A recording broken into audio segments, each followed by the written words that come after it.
Hello, Brian, and welcome back to Japan by River Cruise. Sorry to say that we do not have a new episode this week, despite almost trying our best to do so.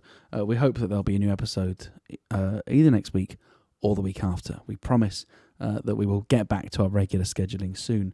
But until then, we don't want you to be stuck without us. So we've decided to release some bonus extras. So these are the extras which normally those who pay a monthly fee. Fee sounds a bit formal, doesn't it?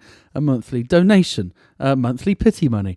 Those that chip in a few dollars a month at buymeacoffee.com have access to a Dropbox that we fill with all the bits that we couldn't fit into the main episode, and also some extra chat, and also some stuff where the guest is like, I don't really want this to be out there in the public, but we don't mind if it's like a handful of your friends that listen to it. So that's what the extras are. And so one of our favourite extras for the past few months was with Chelsea Schieder, who, I think I've pronounced that wrong, Schneider. Bobby always does the guest name pronunciation. I've never had to do that. Chelsea Schieder. Anyway, that was a fascinating episode 83. Go back to that if you haven't heard it. It's all to do with comfort women, which is a term that we discuss. Might not be an appropriate term, a bit too euphemistic, and a big furore that happened in academia. So go back and listen to that episode if you haven't listened to it. If you have listened to it and you remember it, jump straight into these extras. They lasted for an hour. We wanted to talk to her for longer. So there's just loads of interesting stuff here, and we hope that this will tide you over. Tide is a boating word, so I could have made a joke out of that, but I didn't, and you've got to respect me for that. So I hope that will tide you over until normal service resumes. And thank you very much in the interim to all those who listened to our plea last week for money. Some of you actually did it, which is very, very kind, and we'll thank you properly in person when normal episodes resume. So with that, please enjoy the bonus extras from episode 83. Also, Bobby is one buzz cut away from being an ultra... Oh, yeah. Do you remember I used to do that joke about myself on stage when I had the two-block, the two-block haircut? Yeah. I used to do a joke where I said I had a little trouble at the barber. I went in and said, I just want something that says nice fashion sense. I think he heard, I just want something that says white nationalist. I feel like in Japan you could just be like white fascio sense. You know, they're like nice fascio. All right, well, let's go for it. But there is an overlap between kind of like the white nationalist movement in the West that looks at Japan as a symbol of, you know, strict immigration controls and racial purity and things like that. And that they admire it, right?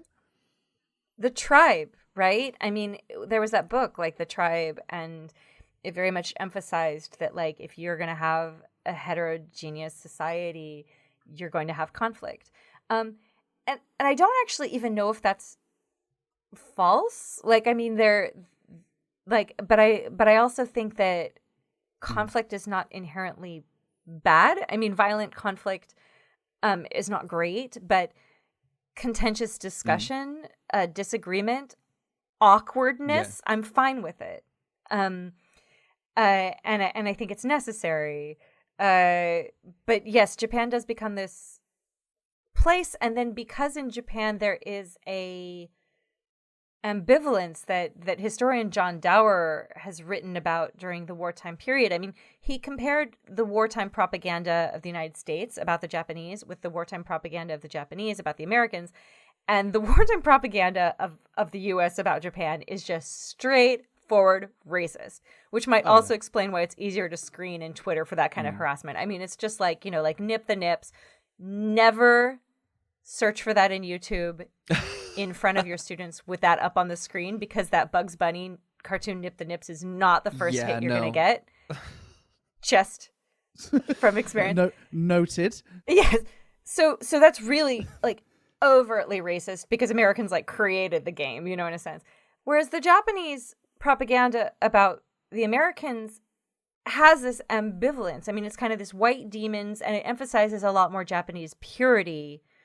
And that purity as a reason that the Japanese also should lead, you know, in Asia, right? Once they get rid of the white devils.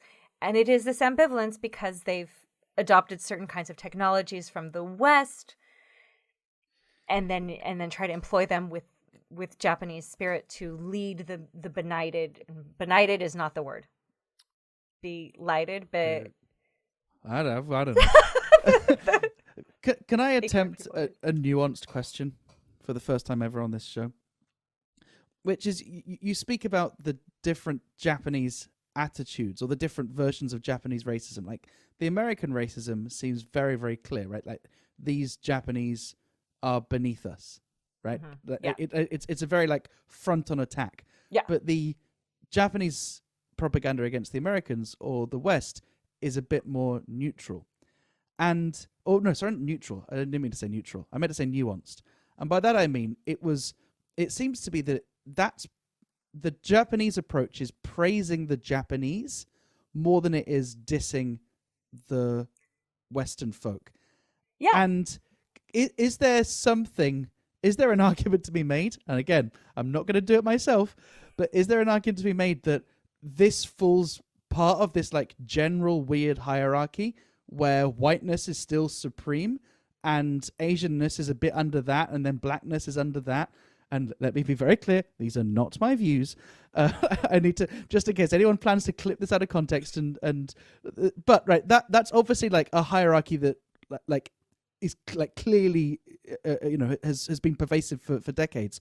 Could that hierarchy have still existed back then, which made this kind of propaganda really challenging, where there was still this inbuilt sense of deference towards the whites? I think absolutely. I mean, I think race science is constructed around white supremacy and created the colonial order and the rationale for being able to make chattels, treat people like they're not human and make chattel slaves out of people who are not Europeans and not considered white. And this is also why it's really hard to undo whiteness, right? Like, because it still has this universalizing meaning because that is the modern world is constructed around that kind of race science and that kind of racial hierarchy. And I think the ambivalence comes from the fact that there has long been this urge to escape Asia, escape being Asian, so as not to be colonized by the West, but also to, and so in a sense to become kind of honorary whites, as Japanese were sort of recognized as being in apartheid South Africa, and as someone, a gay guy from Brazil, told me that on Grindr in Brazil, he often sees Japanese gay men saying that they're white on Grindr in Brazil. I don't know, like or because they're like, well, I'm not wow. Asian, I'm Japanese. Oh, I see. Wow. Again, very scientific, full survey of all gay men ever on Grindr. It was very anecdotal, but I'm happy to do that work. Go for it. But so, does this get us any closer to why the Japanese right wing ends up with these pet conservative white men? Where's the alignment? Where does this come from? Why is this guy doing the Japanese right wing's work?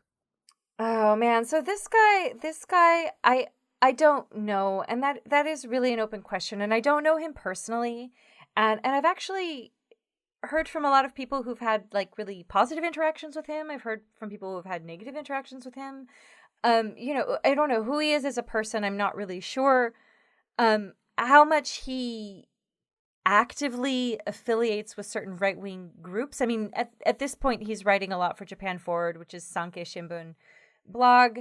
How much he actually, I mean, I don't know. There is evidence in his work that he sees, this sort of quote unquote PC cancel culture, which is a total, I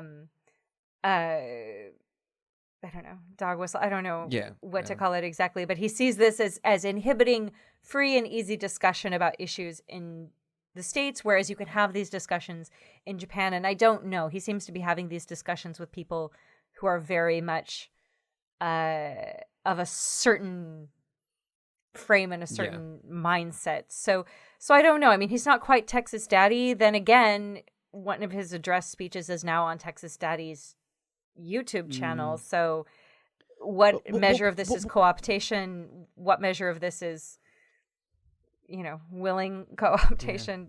I don't know. But what is the correct way of dealing with this? Because, I mean, this is something I mean, for what it's worth, you might not know this, but I used to be a stand-up comedian before that was illegal, and I mean, something which like any artist for or anyone context, it's not illegal for everyone to be a stand-up comedian. It's just illegal for Ali to be a stand-up comedian. before my government made a ruling. No, but it's something that anyone that creates anything, right? And I'm sure that's equally true for authors and academics. I'm sure you have the same feeling that once your book was published to the world, you're thinking, well, now that's up to them now, right? It's a really daunting feeling, and something that something that you have to anticipate is that your work might resonate with people that you don't like. Yeah. Right? Like it's like, okay, I have to make peace with the fact that in any given audience, if I'm performing in a comedy club where there's 300 people, there's bound to be like 100 of them who I probably would not like as people. Or, there's going to be like 10 who are complete dicks. There's probably going to be one who's like got a prison sentence in the past. Like we just have to accept the fact that our work's going to be enjoyed by people who are rubbish, right? That's obviously fine. But the risk is that the work gets co-opted and used. And so, I can think of... I think of like someone like Jordan Peterson, for example, who I don't imagine he went into this expecting to build the fan base that he did, right? Like I imagine that he thought of himself as a serious academic, and I totally believe that the strength of his convictions, right, about certain topics. What I don't believe is that he anticipated this groundswell of lots and lots of a very broad church of people with some of them with questionable motivations co-opting his work, and then obviously what he's done then is run with it a bit, right? Mm-hmm. That I'm not looking to defend him.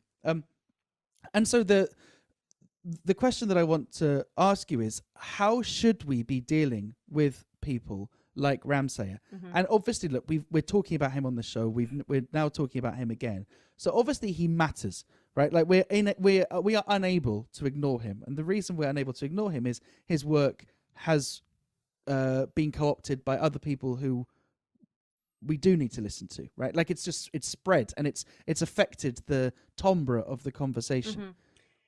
Yeah, I mean, I think what's been interesting is trying to go to the roots of how this particular article passed peer review, because I really don't care if he's blogging about this stuff. I don't really care if he's writing about it in Japan Forward. Japan Forward is not written for me. What I do care about is a certain level of academic standards, right? And so maybe I'm going to take your question into a slightly different direction, but to say that I believe what he wrote in his article about the comfort women was academic misconduct. And I believe that because of the way that he twisted his sources and his evidence, and he can blog about whatever he wants. So how did that happen? Well, I think that does get you into these difficult questions about disciplines. I mean, I'm a historian, and I recognize that,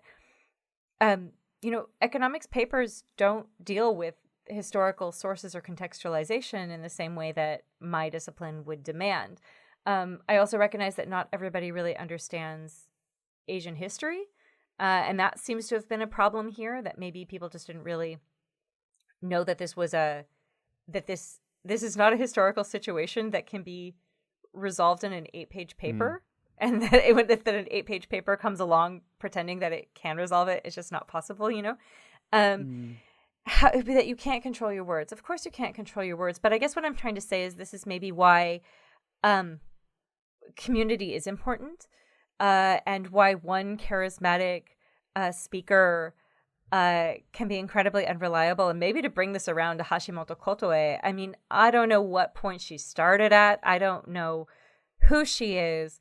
I don't, but I do know that she seems to be responding. I mean, Twitter has embedded in it this kind of system that rewards you for towing the line of what is just provocative enough, right? And so it has this kind of embedded reward system that we should be skeptical of. And like Jordan Peterson, again, I mean, we're talking about him because if he wrote boring stuff and talked about boring stuff, I mean, we wouldn't care, and maybe he gets intoxicated from the provocation. I don't really know. I don't know what Ramsayer is in it for either, but I think that this is why community discussions and not just having one person who's very charismatic and guides the discussion and creates very provocative statements is not enough. And I will also say, just to say this, that the guy in the audience who served a prison sentence may not be the one who's gonna take your words in the wrong way. Oh, yeah, that's true. That's true. Yeah, or right. take him and run with it in a way that's awful. Yeah. So Just that's for him. That's for that guy. the issue, I guess, then is that it's not this one person with a awful opinion or a bad take or somebody who is just a terrible person speaking their terrible mind. It's that this was published as an academic, scholarly article, and that gave it this weight, that gave it this credibility that it shouldn't have had it been properly vetted. Yes, and I think that argument would probably be accepted by a very, very wide range of people, wouldn't it? That while there might be attempts to discredit him on the basis that this is not his issue to deal with, or on the basis that it's offensive to the survivors, and I think there are definitely arguments. There are definitely credible arguments along those lines that should be made. I think the one which has the broadest appeal to people from all sides of the political spectrum is, well, he's not done his job properly. And I think if at least if we can agree, but then that only really solves it in the context of academia. Doesn't it? Like what if he writes a blog, like you said? We know that.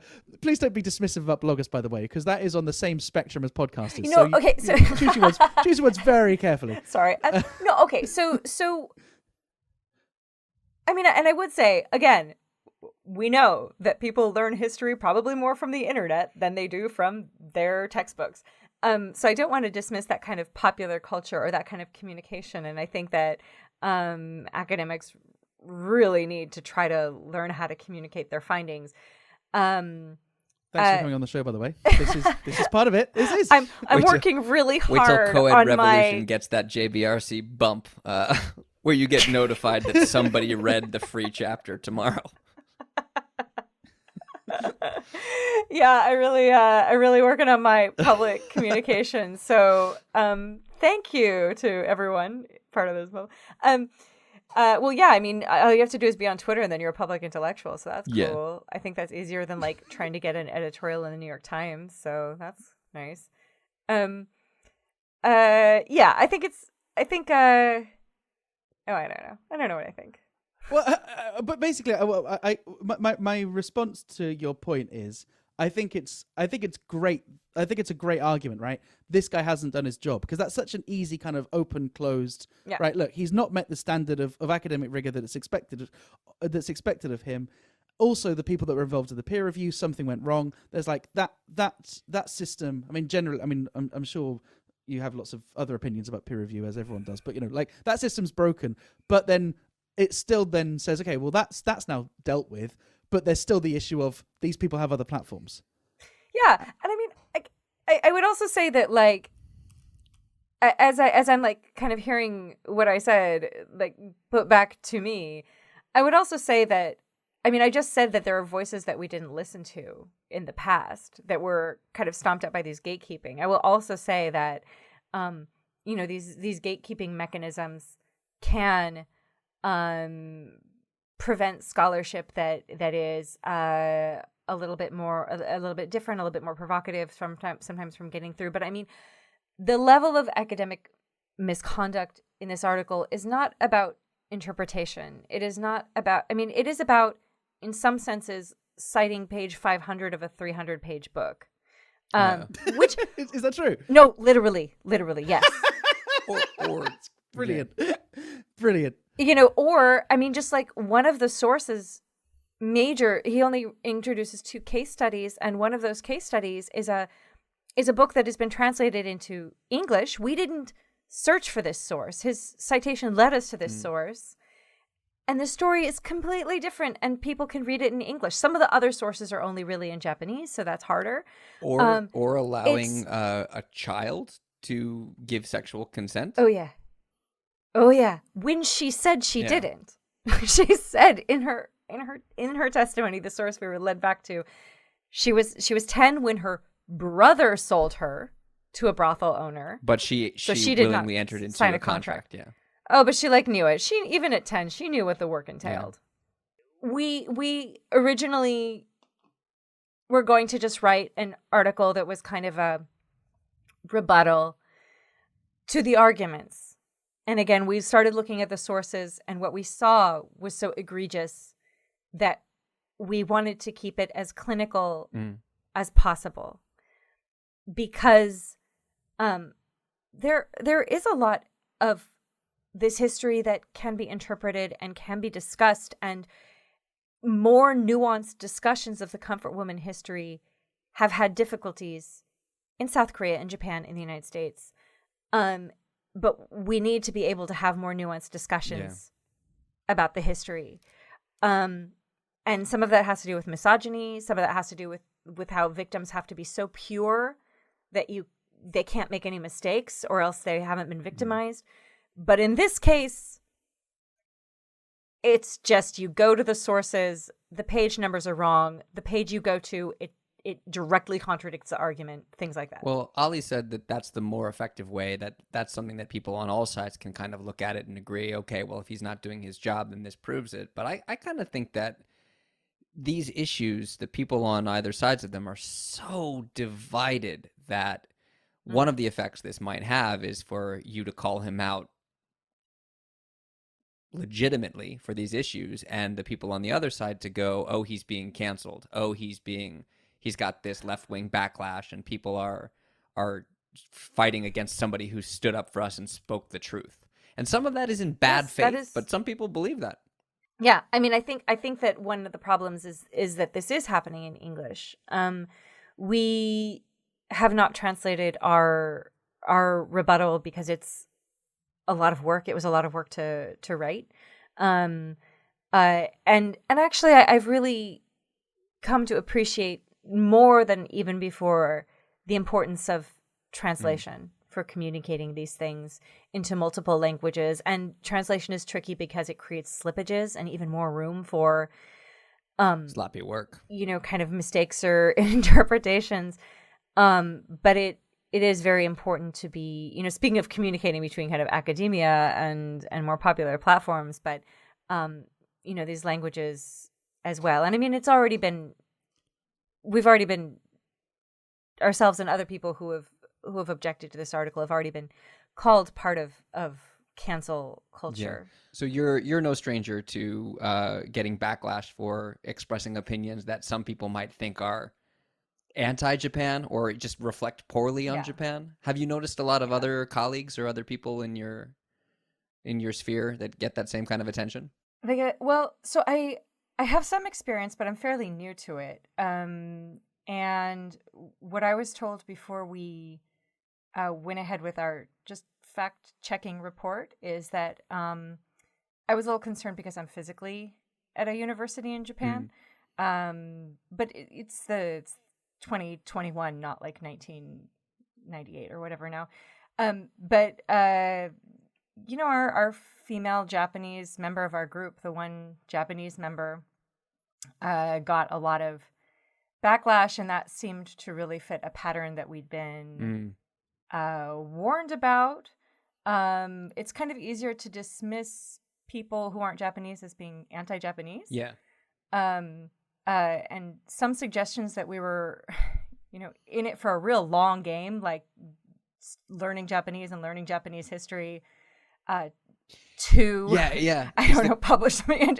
It's the conspiracy theory element where it's like somebody has come, and it's so funny because it's such projection. It's such projection. Yeah. They're accusing you of essentially what they're doing, which is cultivating these pet Westerners to be their mouthpieces, and then they turn around and accuse you of having learned Japanese and spent your life dedicated to Japan to serve a South Korean agenda. Yeah, I mean, the irony is all of us have been funded by the Japanese government. And I mean, at this point, I've actually paid enough taxes that I've paid back whatever money I got from the Japanese government. But our one Japanese member got accused of being, a race traitor, and and then of being not Japanese but being secretly Korean, as if that's the go-to. As if your affiliations have to map perfectly onto your passport or your ethnicity. Yeah. So I used to do like kokusai koryu talk, like international exchange talk on my YouTube channel, and I used to get a lot of like hate. People, a lot of hate. People sharing my stuff on like Nichan and places like that, and then they'd come in droves to the comments, and Wow. I did see that. I saw that idea of, they go, well, you're American and you're criticizing Japan and America's so much worse, or what about your own country? And they had not watched the video in which I was very clear to say, like, this is not a Japanese problem. This is worse in America. But I think there's a certain aspect of Japanese society that doesn't understand that another country might not have the same attachment to a national identity. Like, if you come at me and talk shit about America, I'm gonna go, as I do. Yeah, you got a point there. I'm not gonna get offended by it. Yeah. I mean, for example, the United States recently said that they were going to recognize the Armenian genocide formally, and then Erdogan, president of Turkey, said, "Well, then we're going to recognize the Native American genocide formally." And as an American, I was like, yeah, let's do it. Let's let's formally recognize all these historical genocides and all these bloody histories. And so, I have a really hard time feeling invested in that. That reminds me of that. There's some cartoon where it's like you have to, it's a really popular meme, but you have to pick one button to push. And the idea was that Republicans are saying, if you're going to come after Trump and try to go after Trump for his sexual harassment issues, you've got to throw out Bill Clinton too.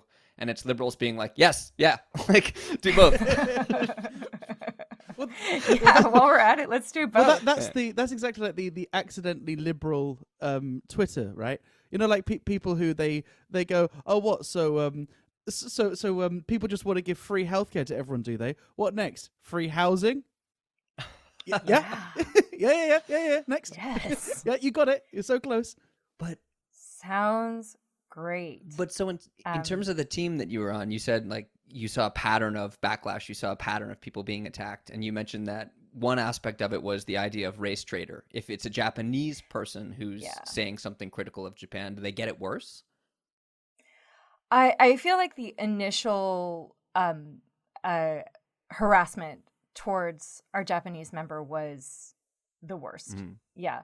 Also because there is a sort of language gap, that one of the struggles for deniers of the comfort women system being a coercive system run by the Japanese military. So one of the problems has been how to get this information into English in a way that people will consume in English. And so there is this language gap between what happens on Japanese Twitter and what happens on English language Twitter. And so there was also, an ability to attack the Japanese member or feel they could attack the Japanese member more freely in Japanese, especially because the non-Japanese members were accused of not speaking Japanese, and being ignorant and not speaking Japanese. Yeah.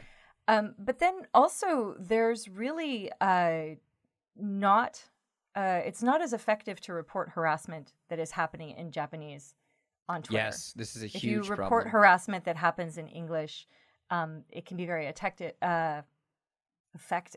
is the word for that. But if you report it in Japanese, it's not. Why as is that? effective. Is there just a smaller team in Japan that deals with it?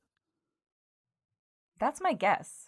Because it's a smaller team, and I think also some of the terms are more contextual rather than straight up. I don't know. Japan is like a very red-flag nuanced language, and one of the side effects of that is that here it's we a go. lot easier. Here we that is go. true. What are the side effects? Is it takes 240 characters to say "fuck you"? Yeah. Yeah, so I mean, I don't know. There's You have to understand the Hashimoto- subtextual racism to really get it. And it's like this needs to be read because spring has come.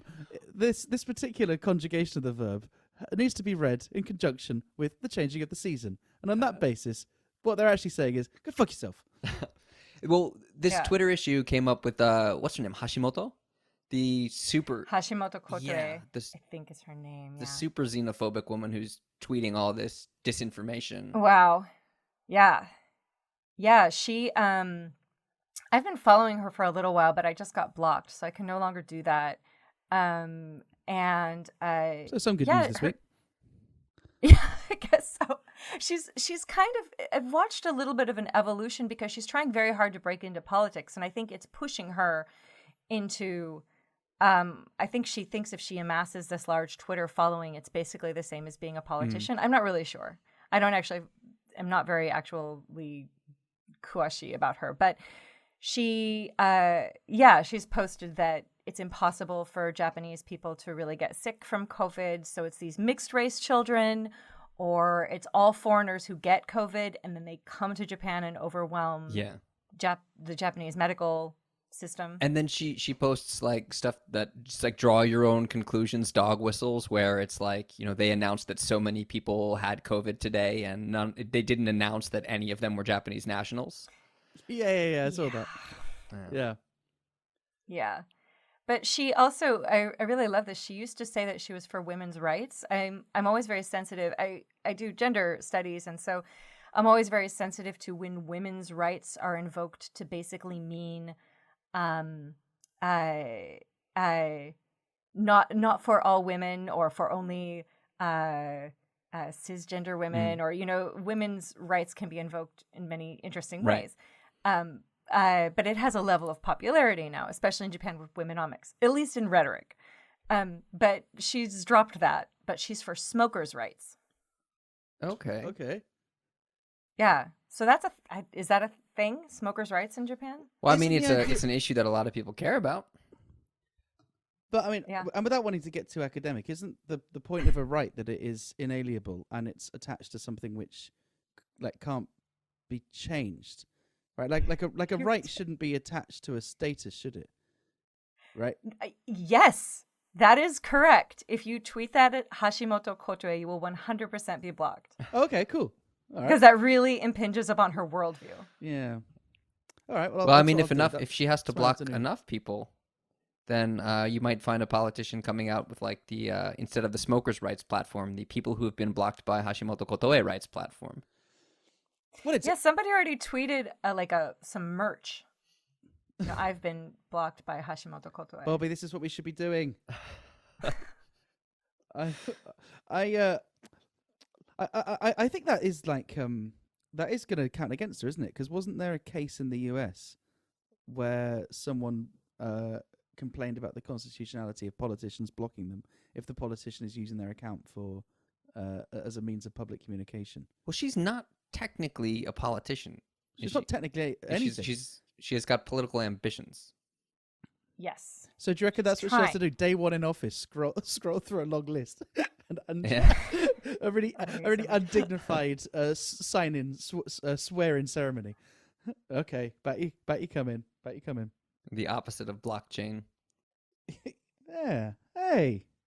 Isn't that nice Rochelle Kopp is touting blockchain as like a... Oh, I believe in it. So, I mean, when we first started getting harassment, I was like, bring it on, because the crazy is showing. Yeah. And I actually don't want to say the crazy is showing, because that's really dismissive towards people with mental health issues, because it's something different, right?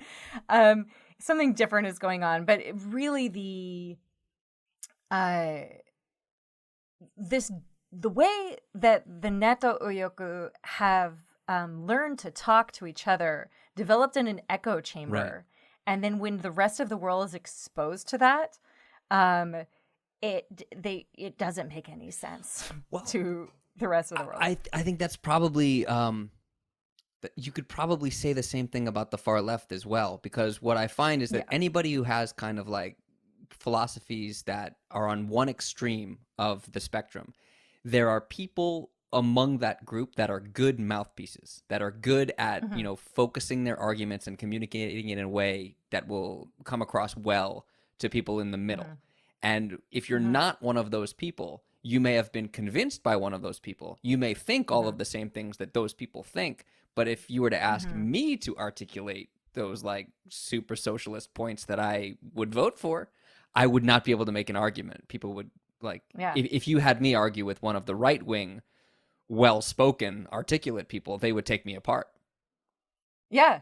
Yeah. I mean, I wrote a book about the Japanese student movement. And so having been deep in their rhetoric and what they wrote and whatnot, it does, in some senses, just become this echo chamber, and you're not really sure what concrete things people are attaching these ideas to. Yeah. Very dogmatic and stuff like that. And also, I think that's that can be a problem, because then the talk or the terms you use are just like a code for, I've talked to a lot of people using these words.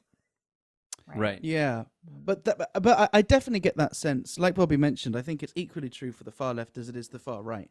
That I get a sense, and I'm thinking now in a UK context, but I'm sure it's true for other parts of the world, that the language, that kind of there's a creation of this like euphemistic cloak around language.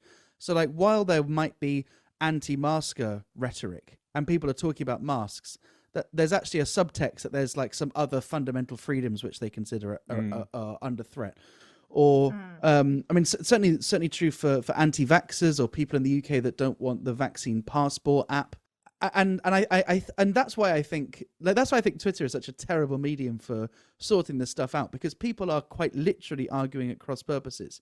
Because what typically happens is someone, I'm thinking of Lawrence Fox, who's a very, very controversial political figure in the UK.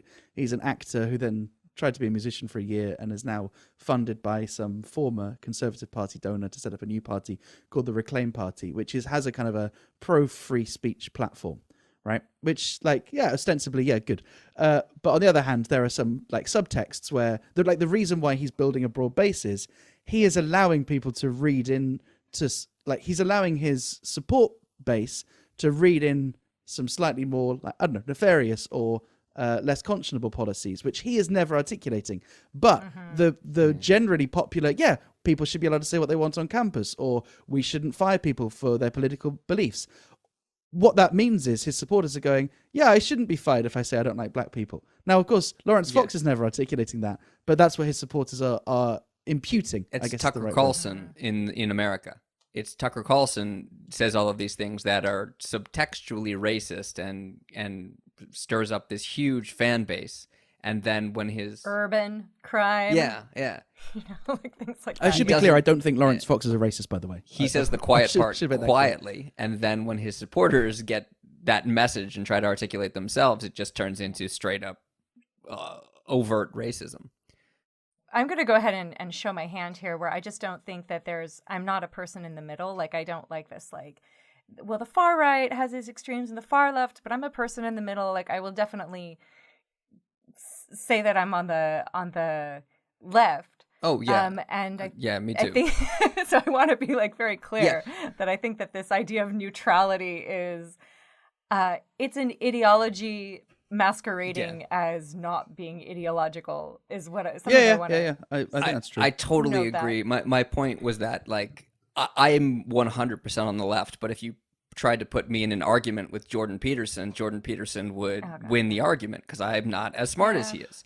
And so when you talk about, the comments where you can see the people who you can tell that there's something going on internally with them, that their comment says more about them than it does about what you're talking about. What they're angry about, what they care about. Of all of the comments that you're getting, you're probably getting the followers who have a harder time being on message. Whereas if you've got like the leaders of the organizations, the reason they're the leaders of those organizations is because they can make their horrible racist message palatable. And that horrible racist message is equally true for the far left as the far right. No. No, it's not. You can invoke free speech all you want. We're gonna shut it down. No, we actually had a very interesting brush with kind of what I'd also call the avant-garde of Twitter harassment in Japan. In as much as, so one of the first attacks came through to one of our one Japanese member, a woman.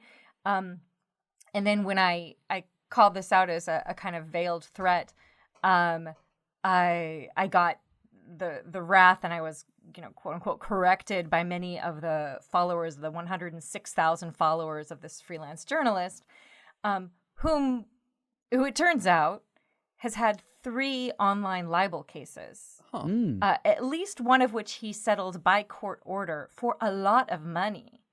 So he's really playing with how far can you push this online, and he's been setting the goalposts. Yeah, setting them and then pushing them a little bit further and a little bit further. Exactly. So it's interesting that we've already kind of mentioned that the level of vitriol that gets directed at you is different if you're seen as a race traitor because you're Japanese. How does being a woman affect it? Yeah, I think there's certainly an element to that, and it was kind of an interesting sociological experiment inadvertently. There are 5 of us. 4 of us are women. One of those women is a Japanese woman, and one is an American man, a white man. And he just really didn't get the same kind of harassment. Our Japanese member got a really early pile-on. Then when I stepped into that, I got a pile-on. I locked and blocked, and it passed. But it keeps kind of resurging to... one of our female authors, the most senior scholar, has become kind of a fixation in many senses as well. So there is that, and we've had conversations among ourselves, just which is going to absolutely confirm whatever conspiracy theories there are about this. But spoiler alert, we do talk to each other in our group of 5. But so that has been interesting. And, I got the comments like typical feminist stuff or whatever. I know we spoke about this briefly when we had a chat yesterday about the idea of kind of the separation of the individual and their work, right? Which, I mean, normally you think about this kind of divide with an artist and their art, but it's obviously equally true for academia, isn't it? And I mean, certainly when I think about my academic studies... Where did you study? Where did I study? Yeah, where'd you go to school? Have I mentioned this on the podcast before? I can't recall. Okay, well, Oxford University. But some I've heard of that place. It's a good one. It's a good one.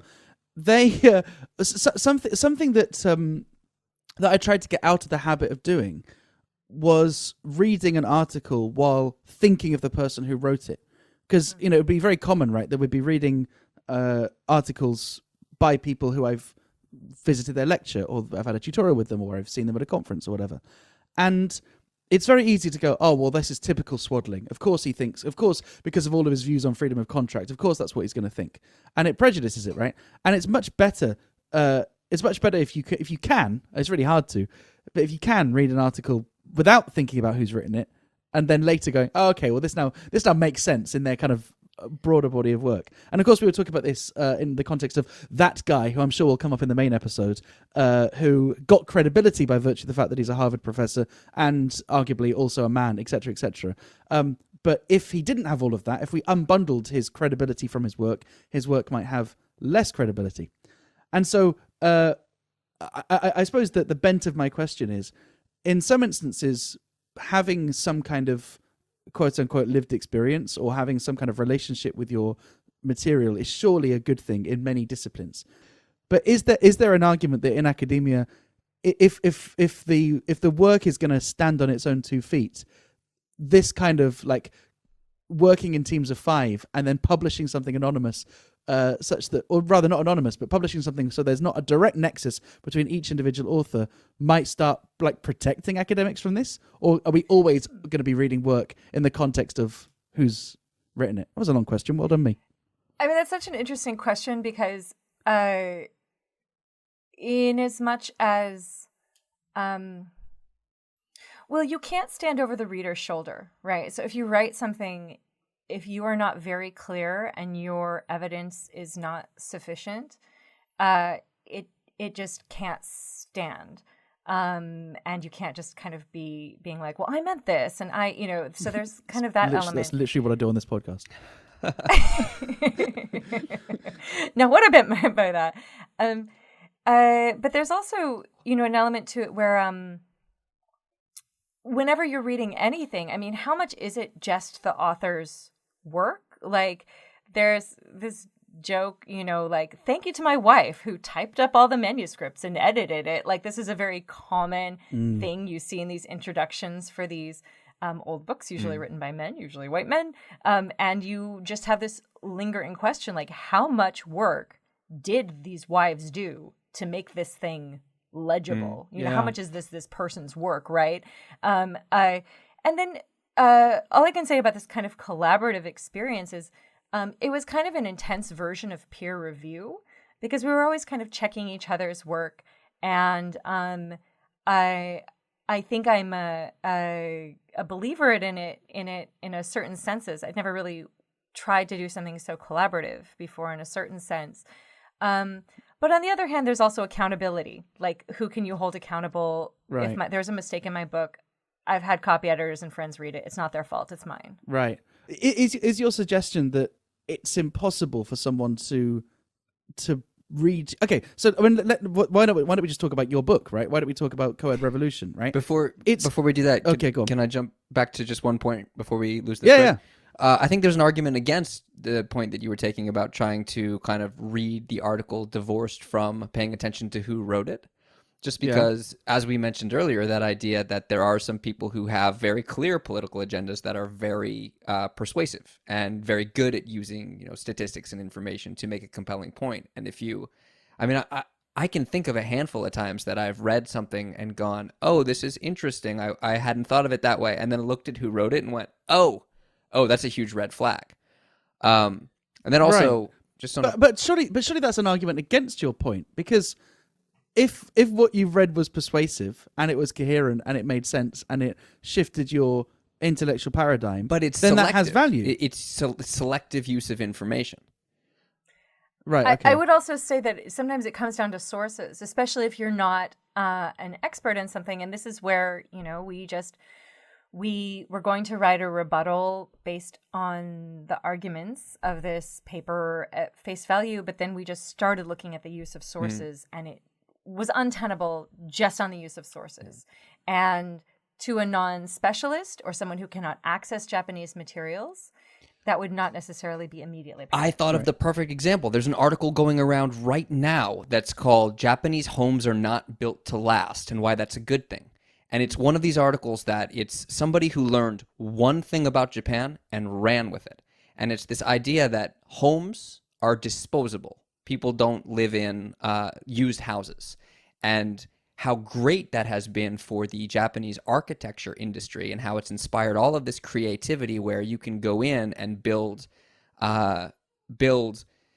these beautiful, artistic, and very original buildings. And so my mom read this article and wanted to know all about it. And if you were to just read the article, it's very persuasive. And one of the things that it includes as a source is that there's some architectural design international award, and more Japanese architects have won it than any other nationality of architects. And so it has these little kernels of truth and these little facts that it uses to support its case that there is very creative Japanese architecture, that Japanese people don't tend to live in used homes, that houses are considered kind of disposable. Once they're lived in, they devalue instantly.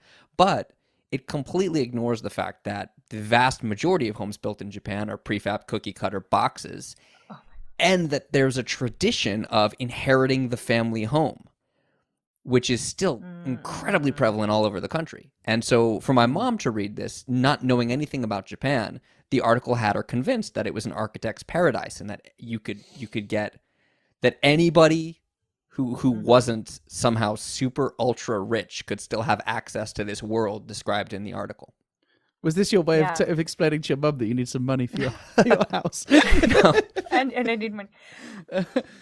What the I would also say that yeah, in a world of like think tanks that churn out these things, I think we also need to think about who's writing this and what is their background. But what I would say is that just because somebody is a professor at Harvard doesn't mean that you should be like, oh, this is probably the truth because this person's at Harvard. I think that thinking got us in trouble. I might be a little bit biased because one time I read it, there was this really bad Japan Take article going around about dating in Japan that was super sexist and super racist. Infamous. Yeah, and I think. I saw somebody tweeting it, and I read the article and started to jump into the pile-on Twitter, and I tweeted out my critique of it, and then realized that it was written by a friend of mine in Tokyo. So since then, I'm always very conscious of who's written the article that I'm reading.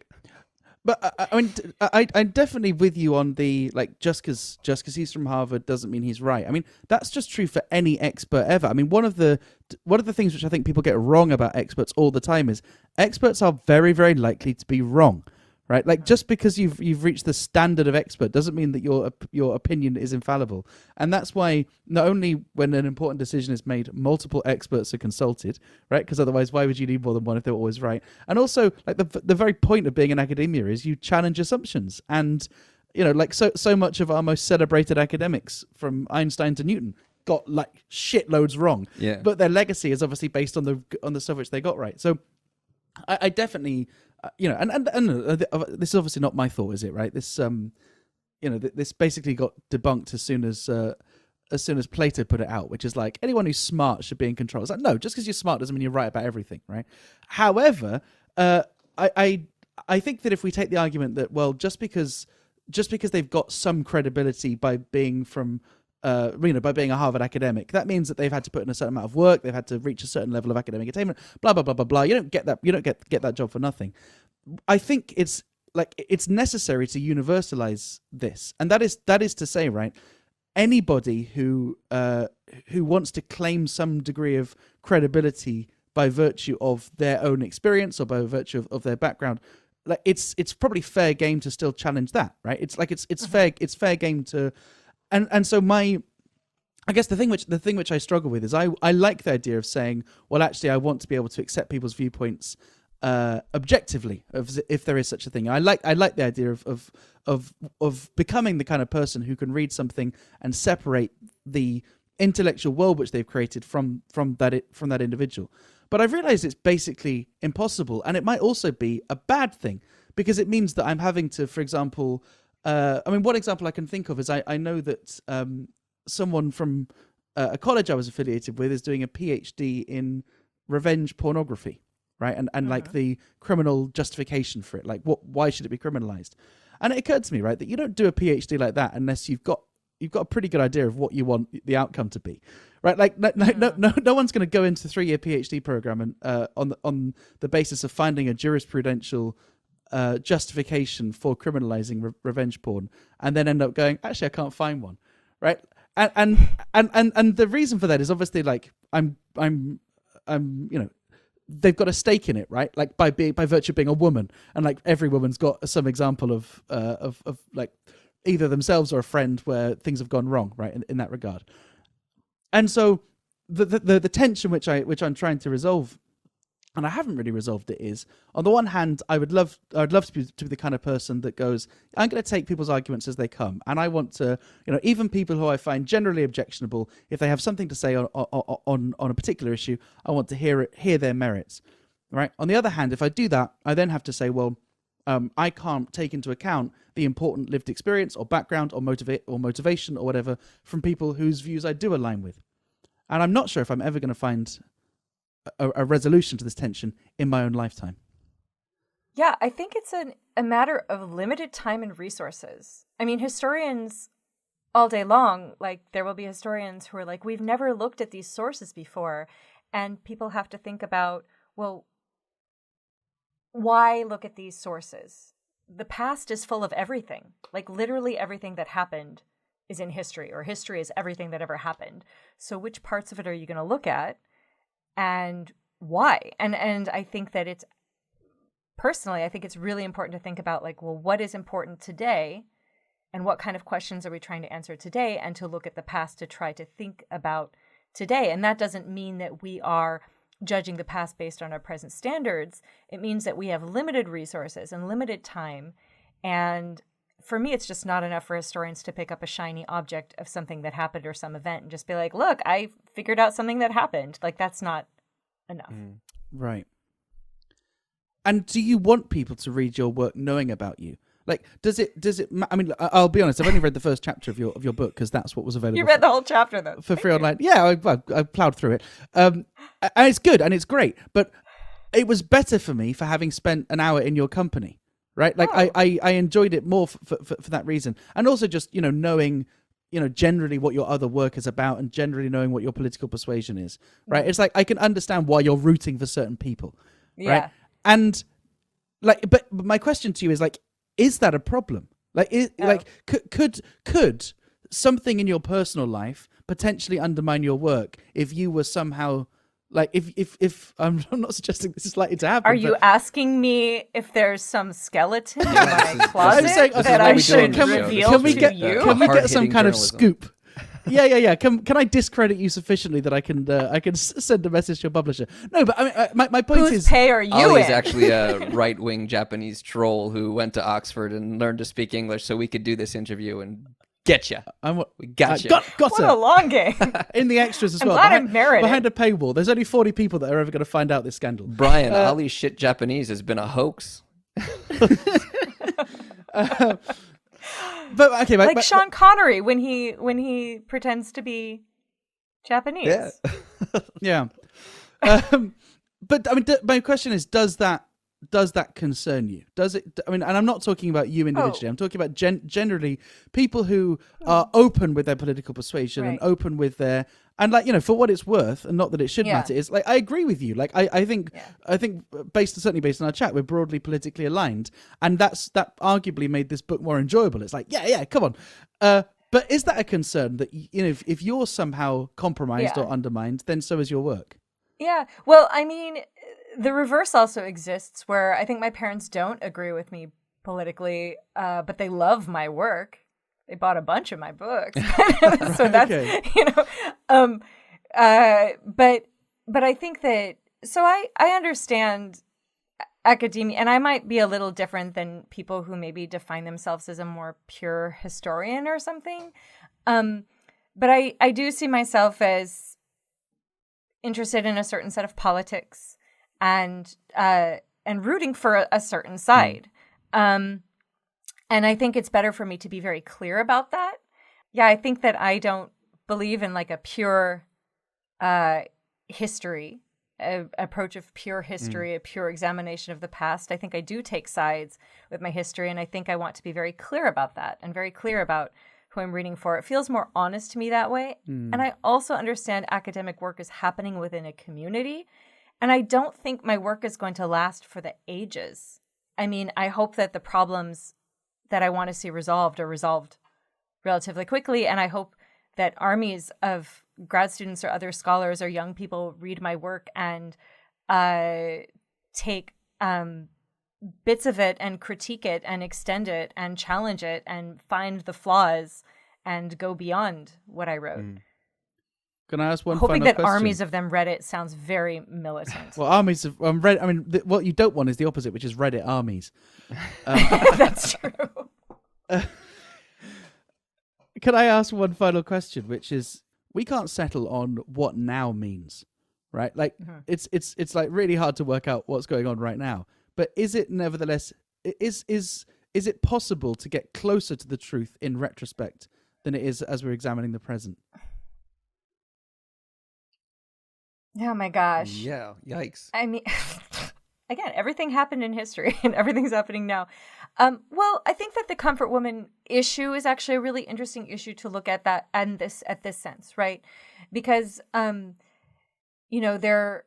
have been a lot of questions about the reliability of testimony and the reliability of certain sources. And testimony was not necessarily considered a legitimate historical source until fairly recently. And actually, a lot of the Holocaust trials established testimony as a reliable source, which opened up the possibility for other victims of wartime violence, particularly sexual violence or violence that could not be spoken about. We have to remember the Holocaust couldn't really be spoken about on an individual level until the 1960s too, right? So it's very difficult for people to speak about these things.